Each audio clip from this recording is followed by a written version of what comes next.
대단한 연구를 해주신 것 같습니다. 큰 박수를 같은 맞이해주시면 될 것 같습니다. 예, 저는 지금 원래 드론 엔지니어로 일하다가 군대에 그 연구 모집으로 오게 돼서 이제 저녁 82일 남은 병장 황준으로 갑니다. 군대를 떠나기 때문에 너무 슬픕니다. 저희가 연구한 것은 이제 저희 육군 미래혁신연구센터에서 추구하고자 하는 방향은 육군에서 현재 아직 개발되지 않은 혹은 아직 요소 제한이 되지 않은 부분들을 찾아서 미래의 전략 시스템에 들어가는 보고서들을 작성하고 그리고 사회기술 조사를 하는 집단입니다. 저희가 이 연구를 하게 된 이유는 아시는 장비들이 있을 수도 있는데 다양한 GCS들이 현재 세상에 있습니다. 하지만 이 GCS들은 각각 무인체별로 1대1로 대칭되어 있기 때문에 하나의 GCS로 다양한 무인체를 조종하는 것은 불가능할커녕 각각 다른 GCS의 인터페이스에 사용자들이 다 익숙해져야 되기 때문에 굉장히 운영 부담이 되는 것이 실정입니다. 그래서 저희 연구에서는 상용 GCS 분석을 진행했습니다. 가장 유명한 두 개의 큐브란 컨트롤과 미션 플래너의 오픈소스 그리고 토마호크라는 에어바이러멘트사의 GCS를 분석하였습니다. 먼저 지도 컴포넌트입니다. 지도에서는 사실 토마호크가 사실 먼저 말씀드리자면 가장 멀티비클 GCS에 적합한 그리고 다양한 육해공 모든 다양한 작전을 하는데 적합한 GCS라고 벤치마킹 우선하시면 될 것 같습니다. 예, 우선 첫 번째로 보시게 되면은 지도의 레이아웃에서 사실상 크게 다를 것은 없어 보이지만 예를 들어서 이렇게 볼트체로 해놓은 QGC 같은 걸 혹시 QGC를 써보신 분이 여기 계십니까? 예, QGC라는 소프트웨어는 굉장히 오픈소스라는 점에서 많이 사용하지만 어떤 기체가 날고 있는지 그것에 대해서 알 수 있는 정보가 정말 없습니다. 그래서 그냥 정말 화살표가 지도상에서 떠다니는 거 보고 사람들은 이게 이 방향을 향하고 있구나를 알 수 있지만 이게 헬리콥터인지 보트인지 아니면 드론 멀티콥터인지 그런 고정익인지를 알 수 있는 방법이 없습니다. 이렇게 되면 당연히 화살표가 여러 개 뛰어다니는 화면을 보는 운영자 입장에서는 운영이 거의 불가능한 수준에 이를 것으로 예상이 됩니다. 그래서 이런 부분은 이제 미션 플래너 같은 데서는 기체의 아이콘이 떠서 어떤 코드부터 고정익으로 이렇게 뜨지만 어떤 일부 GCS들은 아직도 이런 것들이 임플리멘테이션 되지 않아서 저희 공통형 GCS는 이 부분이 꼭 필요하다고 판단하고 있습니다. 그뿐만이 아니라 기체의 명 그리고 기체에 해당되는 아이디 이런 것들을 보여주는 것도 크루셜한데 보통 군집으로 가게 되면 다양한 기체가 동일 기종이 여러 대를 띄우게 되지만 이 중에서 리더 팔로워가 있고 그리고 각각이 어떤 기체인지에 대해서 개개인별로 이름을 설정이 되는데 이런 것들은 예를 들어서 토마호크 GCS에서 각자 닉네임 같은 걸 정할 수 있다는 점에서 좀 벤치마킹할 필요가 있을 것 같습니다. 두 번째로는 상태 정보입니다. 그러니까 현재 기체가 어떤 상태이냐를 보게 되는 것인데 사실 저희가 포커스한 부분은 필드형 GCS이기 때문에 필드에서는 사실 이게 어떤 롤 피치 요를 갖고 있는지를 볼 필요가 없습니다. 그렇기 때문에 그런 관점에서는 사실 아예 없어야 되는 부분으로 저희는 지금 제안을 하려고 하지만 현재 있는 GCS들에서는 헤드업 디스플레이 형식으로 이제 에어버스를 타시면 이제 파일럿들이 보는 창처럼 이렇게 아티피셜 호라이즌이 뜨고 이런 식으로 표시를 해주고 있습니다. 하지만 이것은 당연히 하나의 기체만을 보기 위함에 좀 더 적합한 것이고 여러 기체를 하게 되면 사실상 무의미한 정보를 가지고 있다고 볼 수 있을 것 같습니다.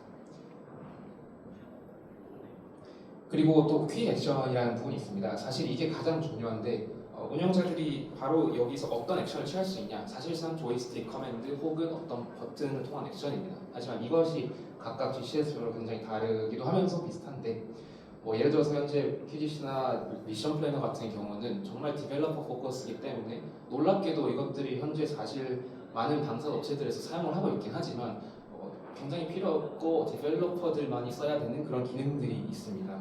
그래서 사실상 저희가 필요한 액션들은 정말 이륙, 착륙 이 정도가 되지 않을까라고 저희는 분석할 수 있었습니다.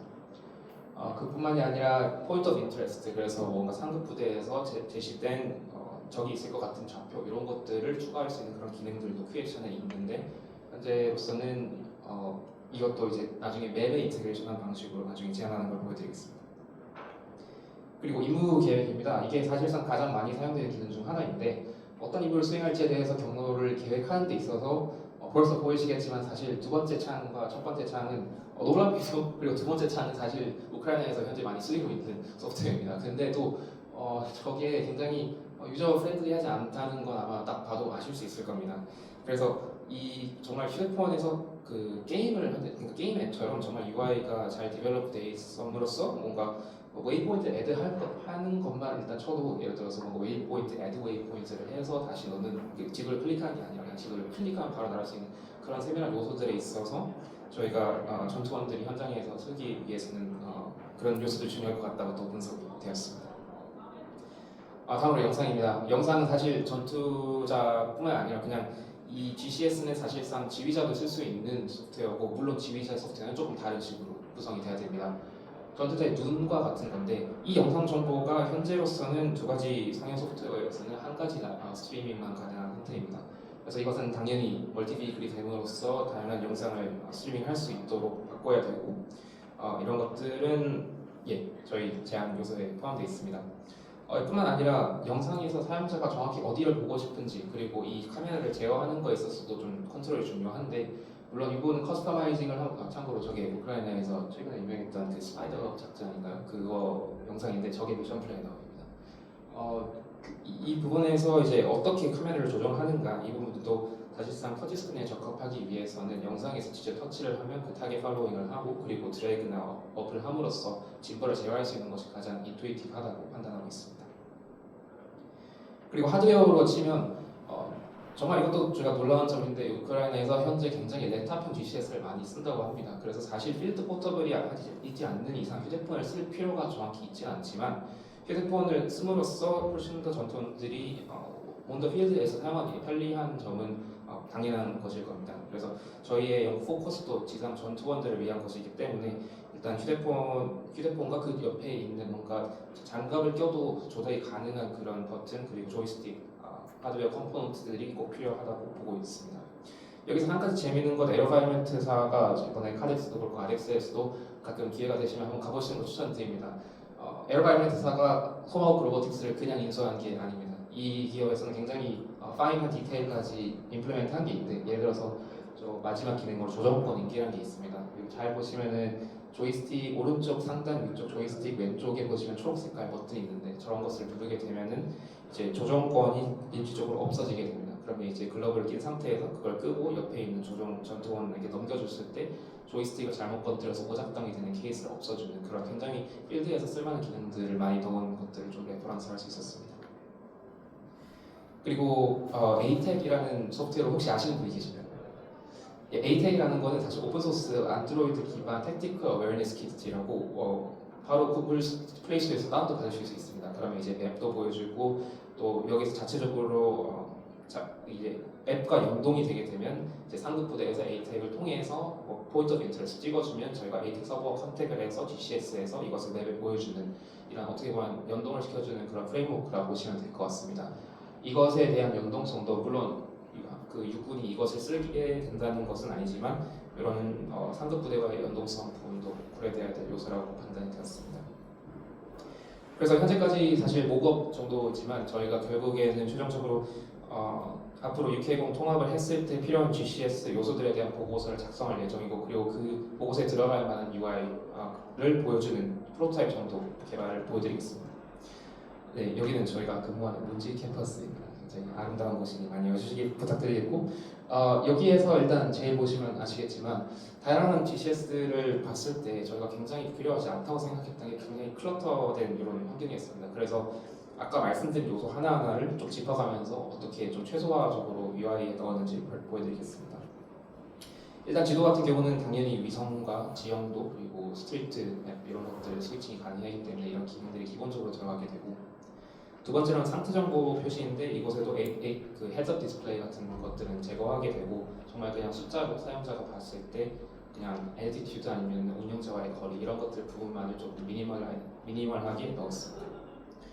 그리고 큐액션 같은 경우는 결국 사용자가 실제로 필드에서 하는 것은 미션을 하고 직접 조정하는 케이스는 많이 없기 때문에 그런 것들에 대해서 테이크오프 그리고 테이크오프 한 다음에 또 다시 랜드 그리고 미션을 퍼즈, 미지움 아니면 넥스트 미션 아이템 넘어가는 이런 컴포넌트들만 추가했습니다. 그리고 임무 계획의 경우에는 아까 말씀드린 대로 그냥 한번 터치를 하면 바로 웨이포인트가 생기고 하는 인투이티브한 부분들을 고려해서 예를 들어서 미션 아이템 같은 경우는 여기 보시면 왼쪽에 작은 버블 같은 걸 누르게 되면 에디팅을 할 수가 있고 이걸 했을 때 아까 전에 보여드린 그 끔찍한 그 굉장히 디벨로퍼스러운 그런 것들을 없애려고 각각 웨이포인트를 손쉽게 볼 수 있고 각각 클릭했을 때 속성 같은 것들을 다양한 웨이포인트를 레귤러 웨이포인트 혹은 어떤 적을 관찰하고 싶을 수 있는 서베이 하면 그쪽에서 모니터링 하면서 몇 초간 있고 싶다 이런 부분들을 커스터마이징을 좀 더 직관적으로 터치 스크린에 적합하게 만들어서 현재 구성하였습니다. 이후에 현재 진행 중인 부분은 시뮬레이터와의 연동성입니다. 저희가 현재 실제 야전 부대를 방문해서 이 프로토타입을 테스트를 해보고 싶은데 사실 실기체에 바로 넣기에는 이미 아까 초반부에 말씀드린 이유 자체가 지금 현재 기체들이 서로 다른 기체와 GCS가 연동이 되지 않는 게 현실이기 때문에 이걸 연동시킬 수가 없습니다. 그래서 그걸 해결하기 위해서 시뮬레이터 기반으로 인테그레이션을 해서 카메라 라이브 스트림이 들어가는 형태로 해서 다양한 미션 프로파일을 직접 테스트해볼 수 있게 구성을 하고 있고 에이텍으로 연동성도 개발 중에 있습니다. 그래서 현재로서는 저희가 육군에서 아직까지 한 번도 되지 않았던 이 앞으로 6회군 다양한 무인체의 그 영역 그리고 다수의 무인체를 통제할 수 있는 엘리멘트들이 무엇이 있는지에 대해서 분석을 하였고 앞으로는 이제 필드형 지휘자용 이런 것에서 어떤 요소들이 중요한가 그리고 야전 운용자 서베이를 통해서 좀 더 퀀티테이티브한 데이터를 통해서 얼마나 이 인터페이스가 실제로 인투이티브한지 그리고 미션을 했을 때 과연 버튼 클릭 수가 적었는지 더 러닝 커브가 빨랐는지 이런 것들을 좀 분석할 필요가 있습니다. 그리고 마지막으로는 다양한 기체들이 실제로 연결되기 위해서는 사실 뒤에 백본은 결국 통신 프로토콜입니다. 그래서 이 프로토콜이 예를 들어서 오픈소스로 되어 있는 유명한 맵링크라든지 그런 것으로 통일이 될 수 있는지 아니면 다양한 프로토콜을 하나의 SDK로 묶어서 이것이 하나의 말단 장비에서 다양한 기체의 정보를 하나로 통신을 할 수 있도록 할 수 있는지 이 부분에 대해서는 조금 보고서에서 두 가지 방안을 제시할 생각입니다. 네, 경청해 주셔서 감사합니다. 혹시 질문